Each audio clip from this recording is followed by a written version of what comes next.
Psychologist Philip Zimbardo, the guy behind the 1971 Stanford prison experiment, is back in the news once again, sharing his thoughts on the human condition. Unfortunately, it appears as though Zimbardo has actually just teleported straight after doing the prison experiment and come to bring his 1971 views to present-day America. Although, actually, even that would not adequately explain just how outdated his thoughts are when it comes to men, women, and video games.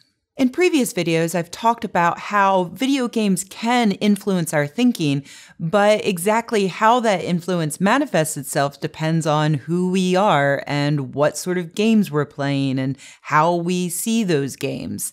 It's not like there is any one way that video games influence our thinking, at least according to all of the science that's been done thus far. It seems like, at best, you can say that video games are similar to things like television and films. However, that fact does not seem to sway Zimbardo, who has previously given a TED Talk and has now written a book all about how video games are destroying manhood as we know it. Now, it's important to note that Zimbardo says that video games are only bad for boys and men, so ladies, don't give up on that game of Bloodborne just yet. In his book, Zimbardo claims that playing 4 hours or more of video games every day will basically destroy a young man's life. That's not actually based on any science. There has been at least one study to suggest that boys and girls may be slightly worse off if they play more than 3 hours of video games a day, but the effects weren't very noticeable.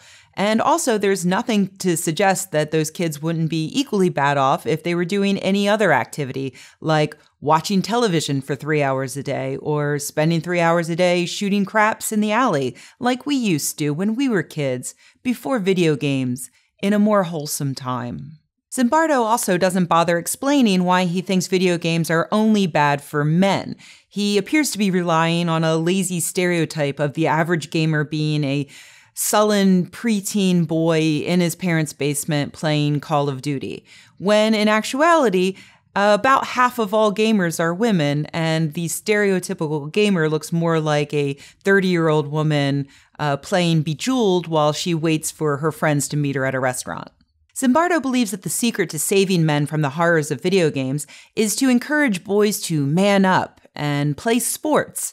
Because that's always worked, right? I mean, we don't have an epidemic of society treating men as though they're not allowed to ever display emotion, which could directly lead to an increase in suicides. And playing sports is always good for men, right? I mean, we've never seen athletes with serious problems in the realms of sexual abuse and rape and substance abuse, right? So unfortunately, it looks like Zimbardo is going to have to step aside and join James Watson in the pool of esteemed scientists who now say ridiculously bigoted and pseudoscientific things and embarrass themselves every time they open their mouths. Don't worry, I'm sure they'll have a lot of fun together, complaining about how we've been ruined by video games to the point where we can no longer acknowledge their masculine superiority.